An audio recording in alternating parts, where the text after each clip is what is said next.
Okay, hi everyone. I'm going to go straight into it, although no one will be watching us right at this second. But if you're watching this back on catch up, which is more likely, then please do post any questions on this, and we will do our best to get back to you in the future. We'll send on any questions over to Jon if there are any for BCF as well. And you can watch the rest of our live streams on our website, which I've just put up on the screen, and there's a live stream link just at the top of that.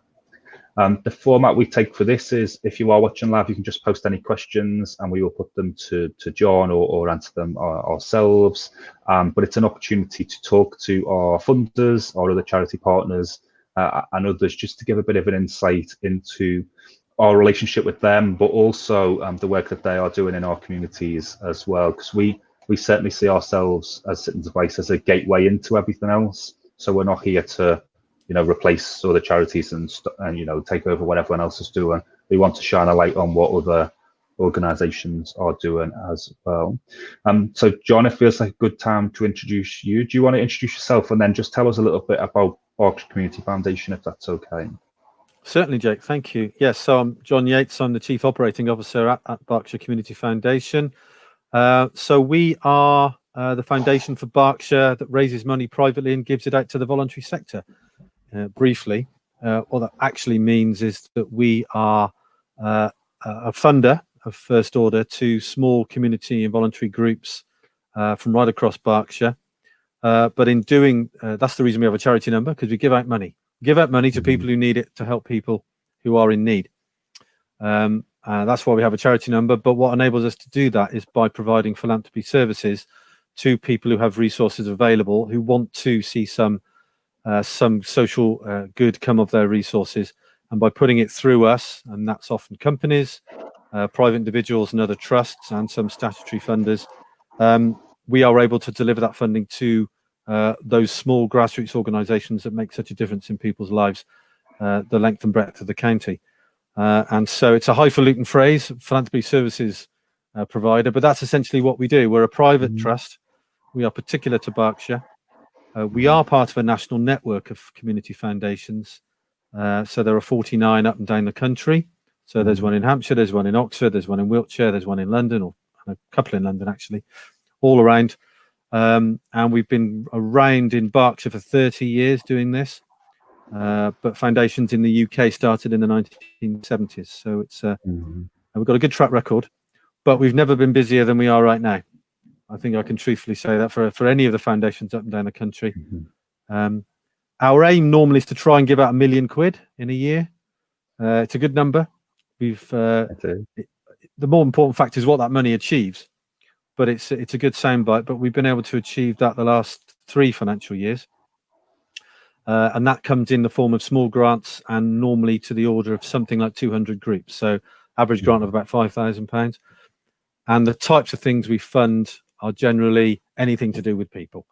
The whole gamut of the human experience, from 0 to 100 plus, who are in some form of disadvantage. And it could be the lunch club combating older people's isolation. It could be the drug rehabilitation project. It could be the homeless projects. It could be the hospices. It could be the disabled sports group. All ages, all needs. And what that means for our donors is that we're able to target their money to things that they feel passionate about, but also inform them from what we see from the groups who apply to us about what's going on the ground in our county. So that's what we do in normal times. Because each year you host a charity symposium in normal times as well, don't you? Which unfortunately I've not been able to get to. I think you've done 2 since I've been here. They're normally later in the year, aren't they? Yeah, they're normally in October time. Yeah, and it celebrated its 10th anniversary last year, actually. So we had 150 groups gathered at Green Park in Reading last September. What are they about? So what you do with them? What are they about? 2 things. It's about actually 3 things. Firstly, the kind of groups that we fund are often isolated in some way, voluntary led. It makes the people feel that they're part of something bigger. Yeah. That's a really important part. 2, it allows them an opportunity to network with those other groups that are operating. And we try and we put sort of coloured dots on them to give them a chance to coalesce around issues. But often they just like to talk to people about what they do and find out things. And thirdly, to inform. So we'll have speakers talking about fundraising or how to do your finances better and why finance is fun, really, or grant applications. Oh, yeah, the fun's all in the numbers, Jake. I'm a reformed accountant. I should put that on record now. 21 years in management accounts, so I'm all right now. But it was a long time ago. But also, and other things that might be of interest to them. Obviously, this year is going to be a challenge. We're already planning what we'll do, but we're going to have to do it online. And we might look to do it over a number of sessions where we bring parts of the sector together to make those. But rather than a whole day, it'll be a couple of hours on a morning, one day, over 5 days, or something like that. So we're planning that at the moment, and there'll be more coming out. But we see that as a real value-added activity for the sector in Berkshire, for whom we like to think we can add value, and for whom we like to think we can speak, because we see we get so much information coming in from all parts, and it's the generosity of our sponsors who've enabled us to do that. So maybe we'll put a bid into Zoom to see if they'll sponsor it this year for us. Absolutely, it's a very good point. They might be getting one or two requests, I fancy. Yeah, absolutely. I just want to put, because I know we haven't come on to COVID yet, but Sally from the Cowshed has just put a comment up just to say that BCF helped the Cowshed to provide craft packs to over 600 children during lockdown. So a huge thank you for your support, which is fantastic. And we've certainly referred a lot over to Sally in terms of clients who've needed help with that. Yes, I mean, they're I mentioned that in a normal year we try and do 1 million, and it's about 200 groups. Well, we've just done 1 million in 3 months. And we've done 195 groups in 3 months. So we've been able to react very, very quickly to the extraordinary circumstances in which people and voluntary sector groups have found themselves. So that's remarkable.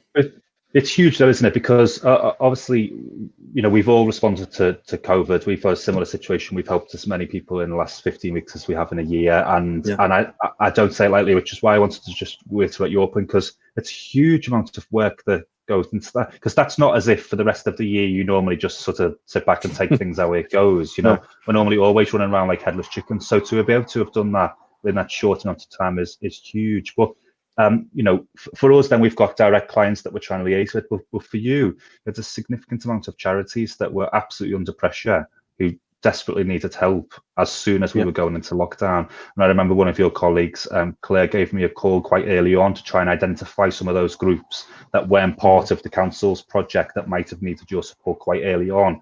And then you got your other pot of money that you've been handling as well. So just didn't know if you wanted to talk us through that, because obviously you were there right at the start of the lockdown as well. Running well, the first thing we did in unison with not just with community foundations but with lots of other funders was remove restrictions on anything that groups had already had or recently had. Any groups in the last 6 months up to March you'd had a grant, spend it on whatever you need. Whatever the purpose of the application was, just do what you need. We also spoke to funders who had money banked with us that we would be delivering normally over the course of the next year. Say, look, can we repurpose this for emergency funding? So that was really important, and most did, which is fabulous. We launched a Vital for Berkshire coronavirus appeal in unison with the Vital for Berkshire coronavirus fund.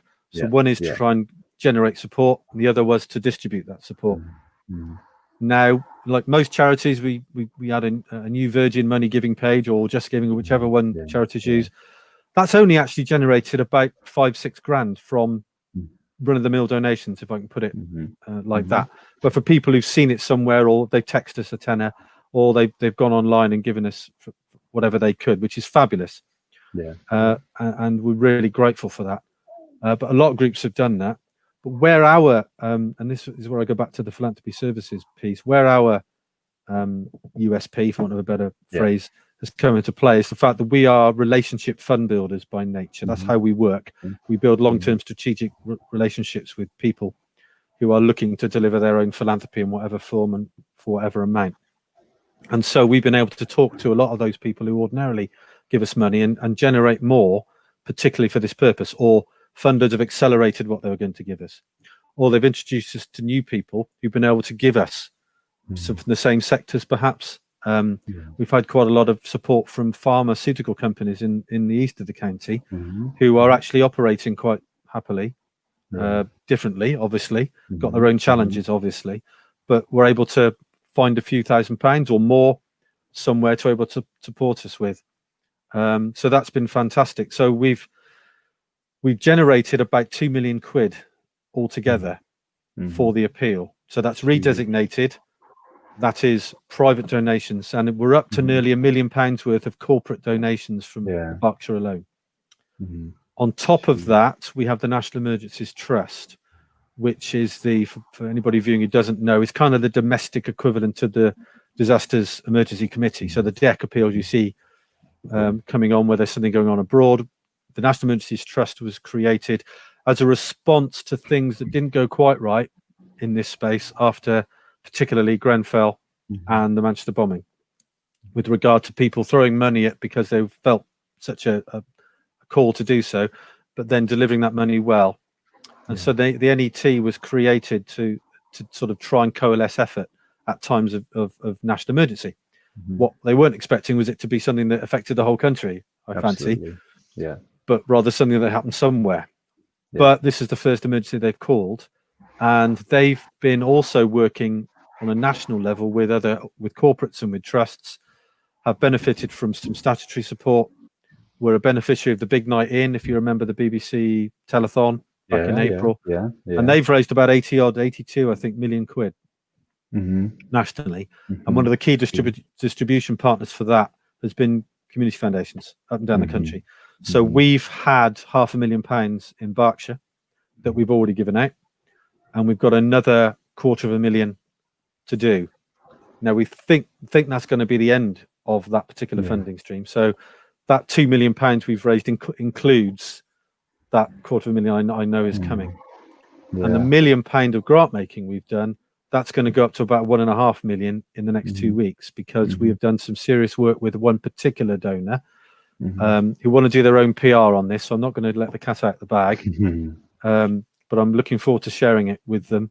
One particular business has put a serious amount of money into a number of grants, specifically targeting things that they care about. So it's been an awful lot of activity, but even then we'll still have quite a few £100,000 to distribute over the next, well, the timing of it's an interesting thing, and we can expand this into the kind of things we've supported and what's coming to be referred to as the phases of response. So Jake, your phase of response would have been about immediate emergency need for people. That's probably, if I'm right, evolved into more longer term needs for people around rent, employment and stuff like that. It's kind of the same thing with regard to groups who are coming to us as it is to individuals coming to, and families coming to you. So immediately it was all about emergency response. So how are groups still servicing their beneficiaries? So those people they were servicing before, whatever needs they had were simply exacerbated by lockdown. So it was about that. So it wasn't necessarily frontline PPE purchasing. We have done some of that, but it wasn't necessarily about NHS PPE care homes at the outset. It was actually that one step back from people who no longer could get the support they need vitally in normal days. Well, you just couldn't go to shops. You couldn't do anything. So exactly. So how those groups could continue to service those people. Also, how those people could continue to get vital provisions, food and medicine. Identifying new groups that were springing up to service those needs. And that's where I ought to mention how brilliant the development of the One Community Hubs have been. Now, you'd have had a community hub formed in Wokingham where you are. There's one in Bracknell, there's one in Slough, there's one in Royal Borough of Maidenhead and Windsor, there's one in West Berkshire, there's one in Reading. So they've all been phenomenally successful, and that's been a joining up of local authority, of local council for voluntary service, so Involve and people like that, as well as all the hundreds of groups on the ground who were trying to, as well as the pop-up ones, because our concern was these pop-up groups. How do we get to them? How do we reach them? Absolutely. Because we still have to go through assessment. Are they good to fund? Are they fundable? And often pop-up groups don't have any track records. So how do we get that sense of comfort and all that sort of thing? So we've been through all that. So that was all the first phase. But of course, we could only fund groups who were doing something. And a number of groups have gone into mothball, furloughed staff, etc. And we're still not at a stage yet where we're able to start helping those groups start again, but we're starting to get applications for that kind of work, although we're not actually open to them. But actually groups are telling us they want to restart their work. How can they do it? We have moved into a separate stage, or a second stage, which we're referring to as stabilisation, which is the same kind of groups who are dealing with the emergency. We're still doing that, but actually they were starting to get pressure because other fundraising streams have all come to an end. Perfect storm. Can't do their community fundraising, but get an increase in demand.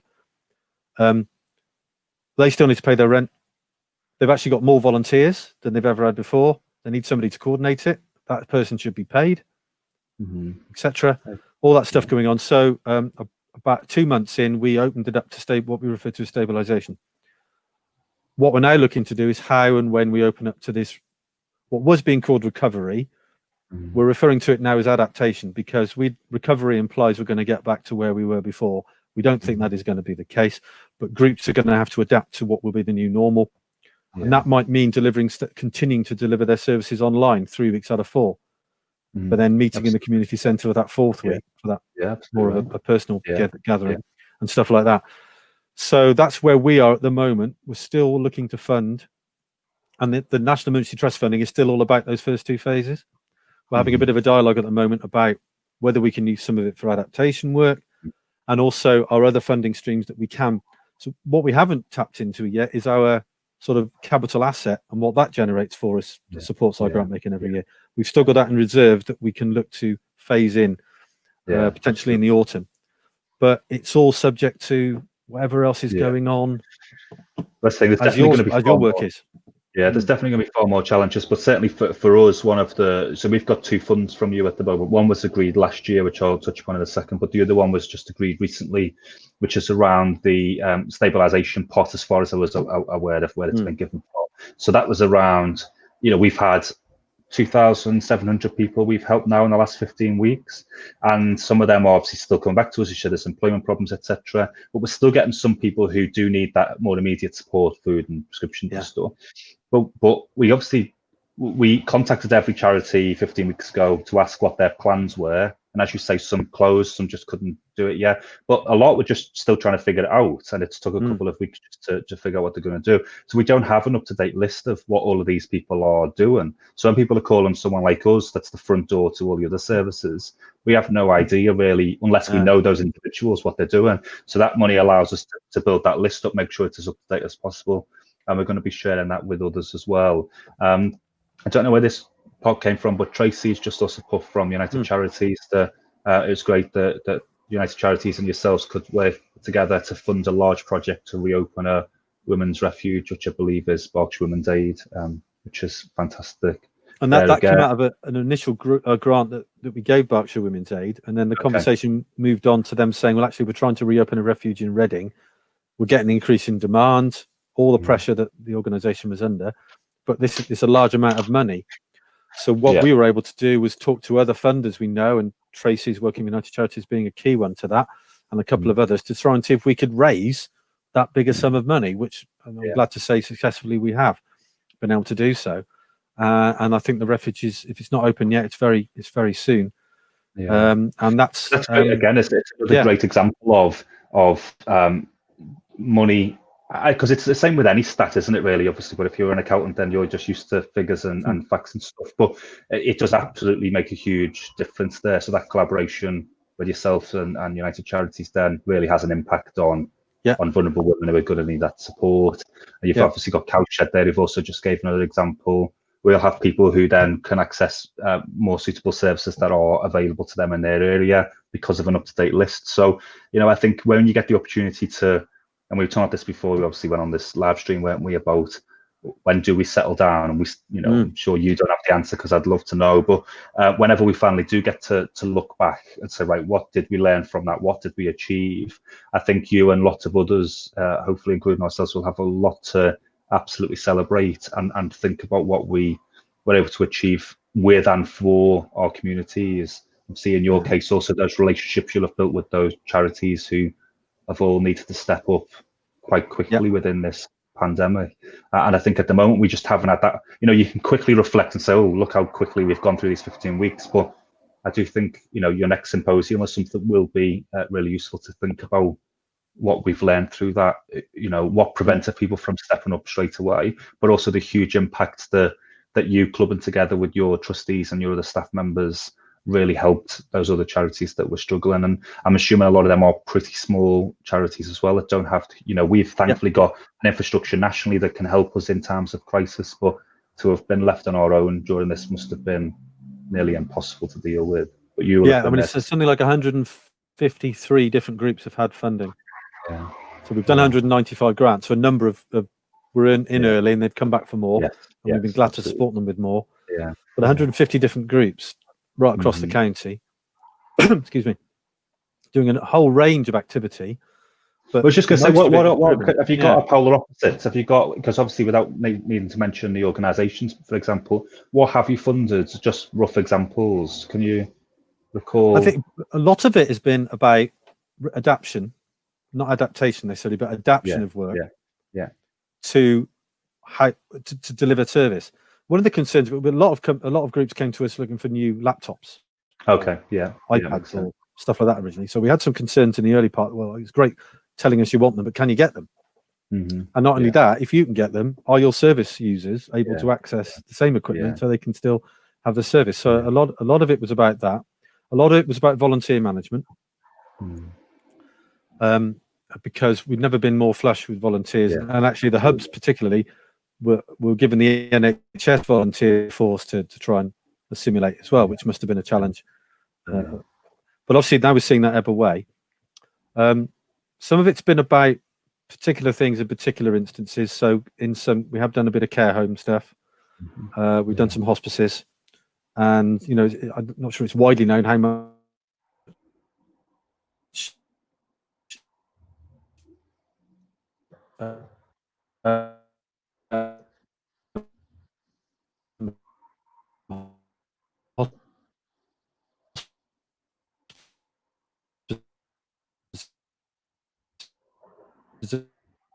relief.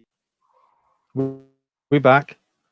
I was going to say you're back Sorry, now, but you had some problems there. Yeah, I can now. Yeah, you vanished for me. It must have been my end. So I'm at the west end of the county. So it's sunny here now, though. It was absolutely tipping it down earlier on. So I think it's come your way. Yes, it seems to.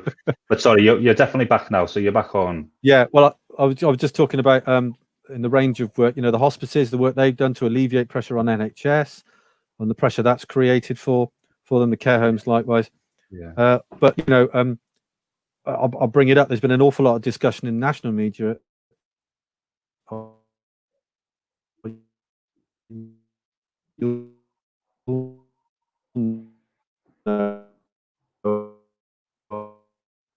It looks like we've lost you again, John. Am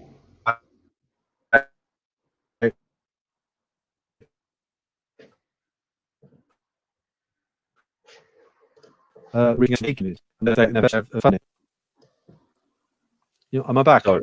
Yeah, you're back, but it does keep breaking up. So we did miss a lot of that again, but you're back on for the moment. Sorry about this. No, it's not your fault. But every time you then go to say it again, it then cuts off. So I think we've lost that bit. But the bit I certainly wanted to touch upon as well was, you know, we met with Jeff last year to talk about some of our funds that so for a number of years you've been supporting us on supporting clients with mental health problems. So, it looks like you're still trying to get it. Let me just. This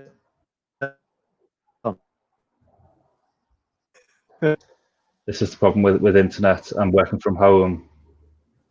It has stood up remarkably well considering the pressure it must have been under.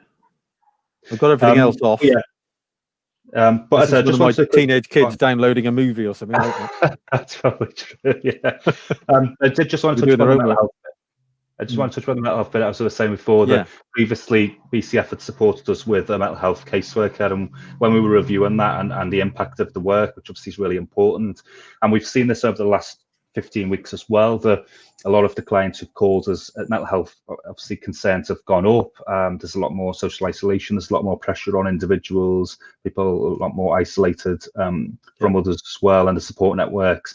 So BCF are funds on us to train all of our team locally in Wokingham, to our 80 volunteers, staff and trustees, in mental health first aid, the 2-day course, so that they can better identify and respond to people who are struggling and find the right support for them, but also to share that across Berkshire, so with our other Citizens Advice partners across the county, to give them some of those skills as well by training cohorts from there.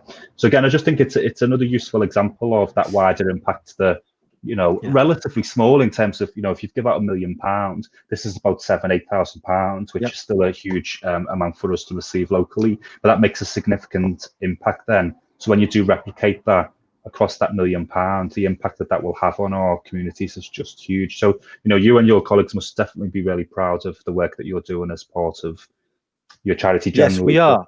Absolutely right. We've had some lovely messages back from lots and lots and lots of the groups, and how people have said they're having sleepless nights and they've got our funding, and it's alleviated that, and that's really important to stress, because we talk about these 100 and odd groups as a generic thing, but actually that's 150 odd individual people and teams delivering a service to things that they care about, and their welfare is as important to us as the things that they do. And the remarkable effort that these people have put in to adapt when they've got other pressure going on, as well as their own concerns about their own personal safety and their own families and all that. It shouldn't be missed, that. And what we do know is we've got a wave of monitoring coming in about 4 or 5 months' time, where all these grants we've given, it will go out automatically, and the groups are being asked to fill in a form, and then we've got to try and coalesce that into something meaningful.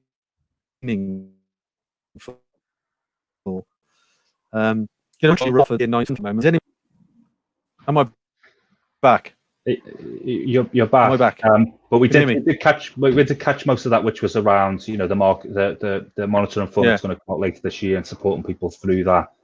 So we've got to try and collate that, and actually I'm just saying at the end we're trying to do an annual review for our 1920 year, but actually is anybody interested already? Or they won't be necessarily. So we're going to try and capture what we've done in this last 3 months, and what message that tells us about how we should work, what we should do, and how we should support the sector as it goes through this adaptation phase to and retain some of the good stuff. It's not all.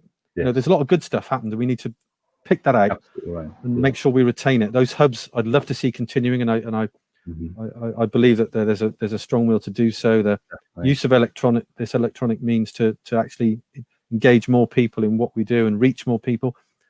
And that the phrase I keep coming back to is a number of beneficiaries of groups have come around and said, we've never had it so good. Yes, because people have been reaching out to us more than they ever did before lockdown. Absolutely. So that's got to tell us something. That's got to tell us something about how we should be behaving as a sector as well as individuals. I completely agree, and that's why I say your symposium later this year, in whatever format that looks like, will be really useful to collate some of those conversations. I've put your website up on the screen, and I think we'll wrap up because we're definitely both having internet problems. But thank you. Really I'll put a couple of plugs in then, Jake, if I can. A couple of plugs. So do you have funding available still? Yeah. Go on. Please go to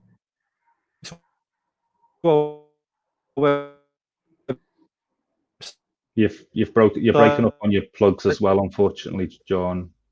On the front page, there's a hashtag to the ground. Right. So website, how to apply, but also we're running our vital signs survey. So I really encourage anybody watching to click on the vital signs survey. It's on our front page, a little bit down the page, and then your group could qualify for £1,000 grant if you complete the survey. So we really want to get as many people to complete that as possible. So 2 plugs: vital signs survey, and our Vital for Berkshire Fund is open on our website. So thank you, Jake, for the opportunity. And no, it's great. It's great. Sorry about all the intermittent internet. Don't worry about that. It happens all the time. But the application process is quite simple, isn't it, for charities? Just before we go. Simple eligibility quiz, and then and we still need to see their accounts. We just need to know they've got relevant policies. Yeah, yeah.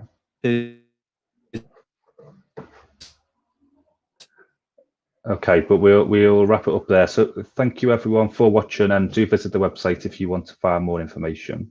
Thank you, John. That was really useful.